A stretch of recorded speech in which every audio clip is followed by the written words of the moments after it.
Assalamualaikum warahmatullahi wabarakatuh. Perkenalkan, nama saya Niyuman Serianti dengan NIM G0024101 dari kelompok SGD A8. Di sini saya akan membuat laporan praktikum anatomi di blok 1.2, blok sistem integumen dan muskuloskeletal.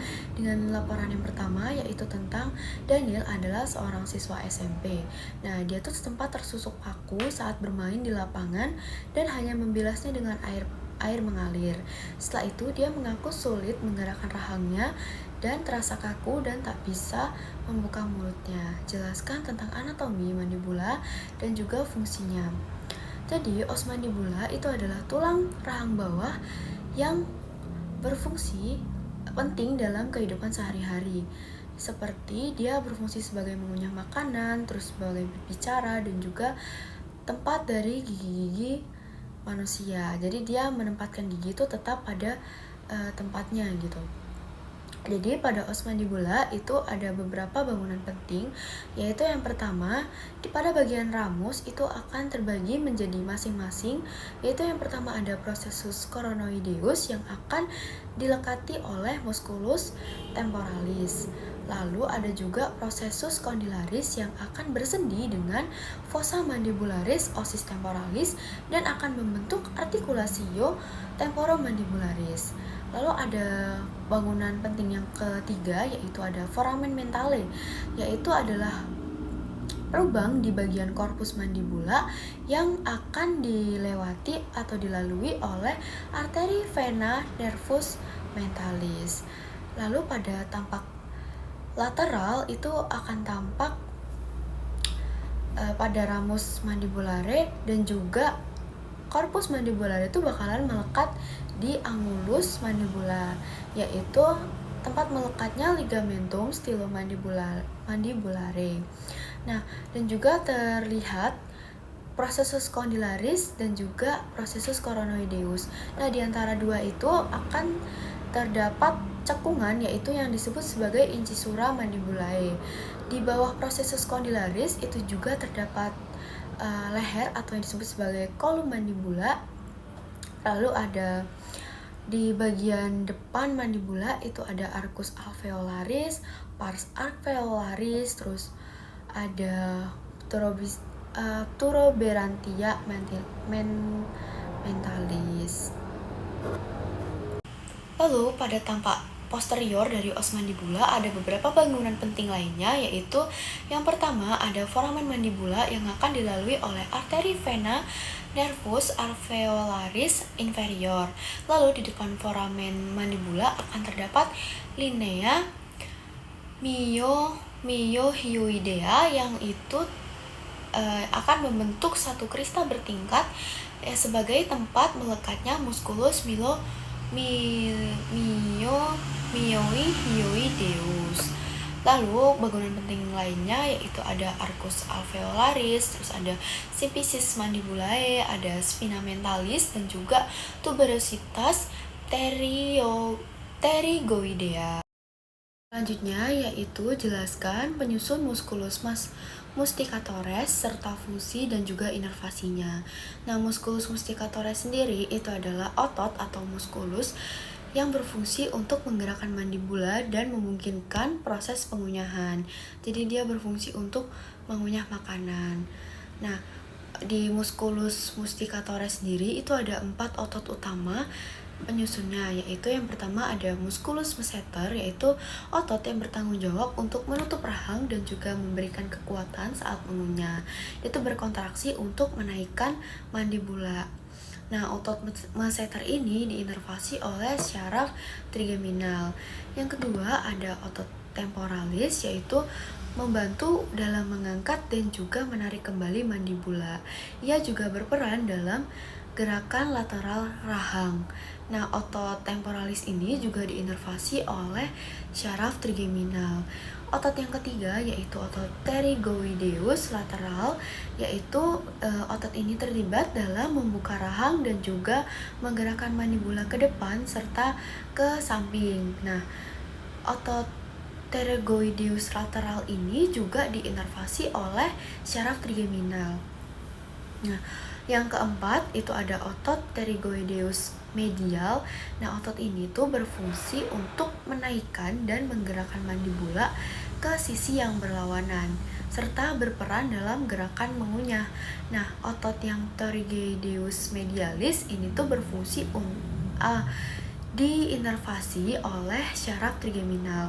Jadi, nah musculus musticatoris itu tersusun dari 4 muskulus, yaitu musculus masseter, musculus temporalis, musculus pterygoideus lateral, dan juga medial. Nah, keempatnya itu diinervasi oleh syaraf trigeminal. Baik, selanjutnya itu laporan yang kedua, yaitu seseorang merasa lemas pada tangan, tepatnya di digiti 1-3 tidak dapat berkontraksi saat jari digerakkan untuk menggenggam. Pertanyaan yang A yaitu jelaskan inervasi pada muskulus di regio antebrachii dan juga di regio manus.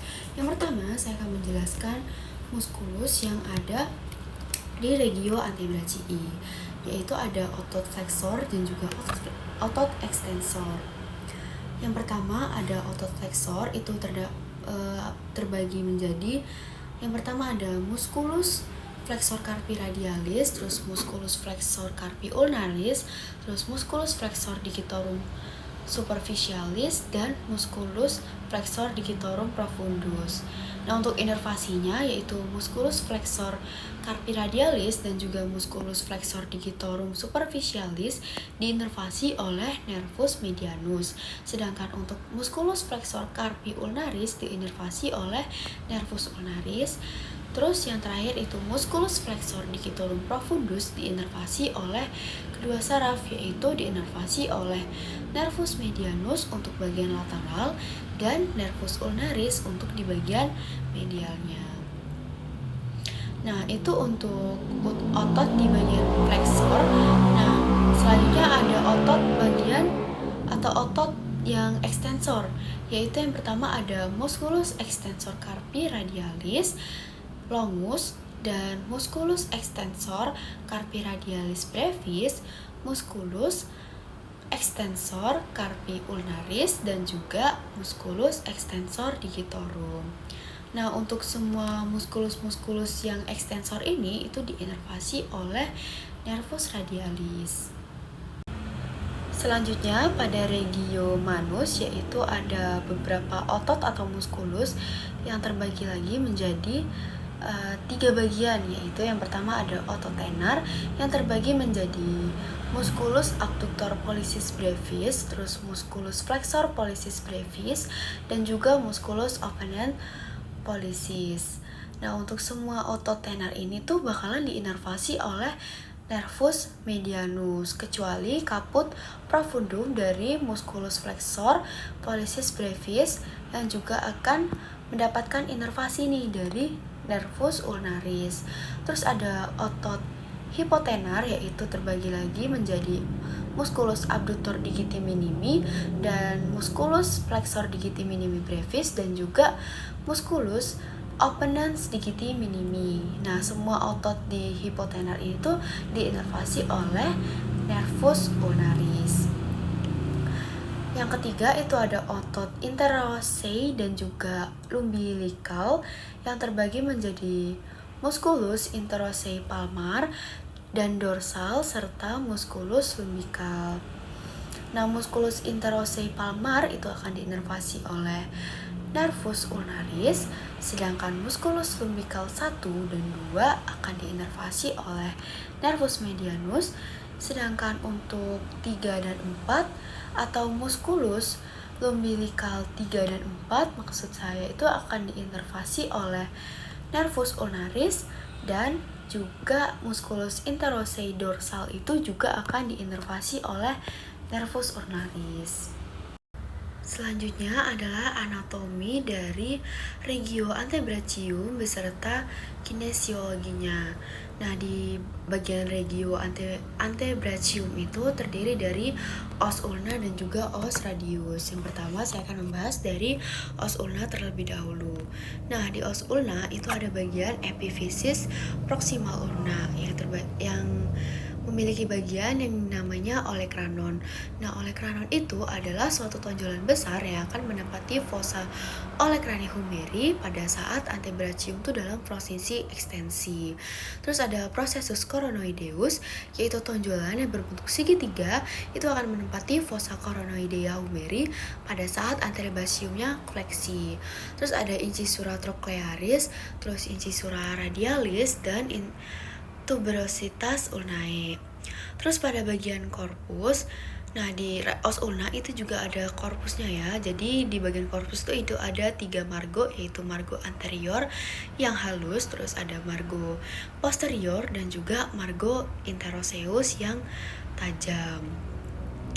Terus pada bagian epifisis distal ulna itu ada yang disebut sebagai capitulum ulnae. Jadi dia pada bagian ujung distal ulna tuh terdapat 2 peninggian. Nah, di sebelah lateral yang lebih besar dan membulat tuh disebut sebagai capitulum ulnae.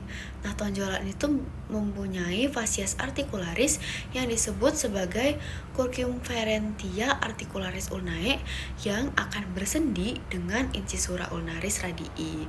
Sedangkan di bagian medial tuh menyempit dan lebih menonjol yang disebut sebagai processus stelloideus. Lanjut pada bagian os radiale, itu pada bagian epifisis proxima radii-nya ada yang disebut sebagai caput radii atau sebagai kepalanya, lalu ada fovea capituli radii, lalu ada circumferentia articularis radii, dan juga di bawah caput tadi tuh ada yang namanya lehernya atau bahasa anatomisnya tuh kolum radii. Terus pada corpus radii itu ada tuberositas radii, yaitu tempat insersio dari musculus biceps brachii. Selanjutnya pada bagian epifisis distal radii itu jadi epifisis distal yang lebar dan juga tebal. Jadi pada dataran yang menghambat ke ulna atau medial terdapat suatu lekukan yang disebut sebagai incisura radii yang akan bersendi dengan circumferentia articularis ulnae membentuk articularis radio ulnaris distalis. Dan pada ujung distal itu terdapat dataran sendi yang membentuk segitiga yang disebut sebagai fascies articularis carpea untuk bersendi dengan ossa carpalia yang membentuk articulatio radiocarpea. Nah, di ujung dari epifisis distal itu meruncing yang disebut sebagai processus styloideus. Nah, untuk menyatukan os ulna sama os radius itu tuh ada yang namanya membran interoseus. Setelah di anatomi di regio antebrachium, selanjutnya kinesiologinya. Nah, kinesiologi dari otot di regio antebrachium itu tuh melibatkan berbagai gerakan yang penting untuk fungsi tangan dan juga lengan bawah. Yang pertama itu untuk gerakan fleksi, jadi otot flexor itu berfungsi untuk menekuk pergelangan tangan dan juga jari-jari. Misalnya pada saat menggerakkan objek. Jadi otot seperti flexor carpi radialis dan juga flexor digitorum superficialis berkontraksi untuk melakukan fleksi pada sendi metakarpal palangeal.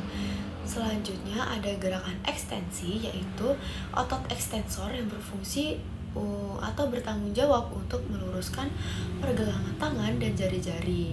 Otot seperti ekstensor digitorum tuh memungkinkan ekstensi jari saat melepaskan objek atau menggerakkan tangan kembali ke posisi netral. Lalu ada gerakan pronasi dan juga supinasi. Nah, gerakan pronasi atau memutar telapak tangan menghadap ke bawah itu dilakukan oleh musculus pronator teres dan juga musculus pronator quadratus. Sedangkan untuk supinasi, memutar telapak tangan menghadap ke atas itu dilakukan oleh musculus supinator yang terletak lebih dalam di regio antebrachium. Lanjut ke laporan yang ketiga, yaitu seorang pria berusia 23 tahun mengalami cedera lutut saat bermain futsal. Dia merasakan bunyi krek dan lututnya tuh terasa tidak stabil setelah kejadian. Nah, lututnya tuh membengkak dan jadi sulit untuk digerakkan. Jelaskan anatomi penyusun artikulasio genu yang lengkap. Jadi, artikulasio genu itu ada 4 artikulasio. Yang pertama itu adalah artikulasio femorotibialis. Nah, artikulasio ini adalah sendi utama yang menyusun atau sendi utama yang pada femur dan di tibia. Nah, di sendi atau artikulasio ini tuh berfungsi untuk gerakan fleksi dan juga ekstensi pada kaki. Yang kedua itu ada artikulasio femoropatellaris. Nah, artikulasio femoropatellaris itu dibentuk oleh fascies patellaris os femur dan juga fascies articularis patella.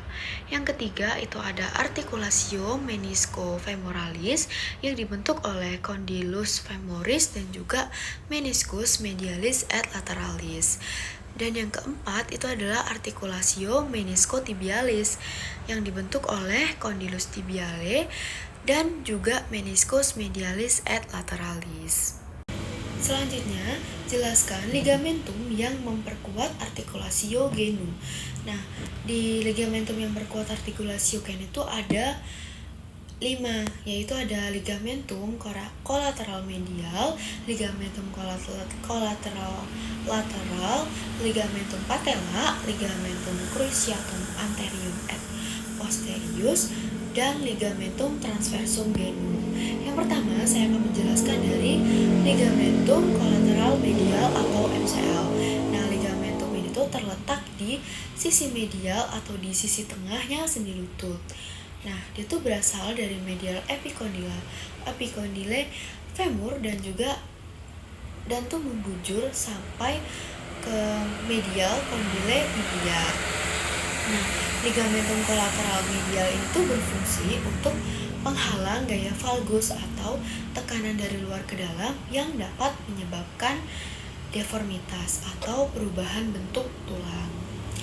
Ligamentum yang kedua yaitu ligamentum kolateral lateral.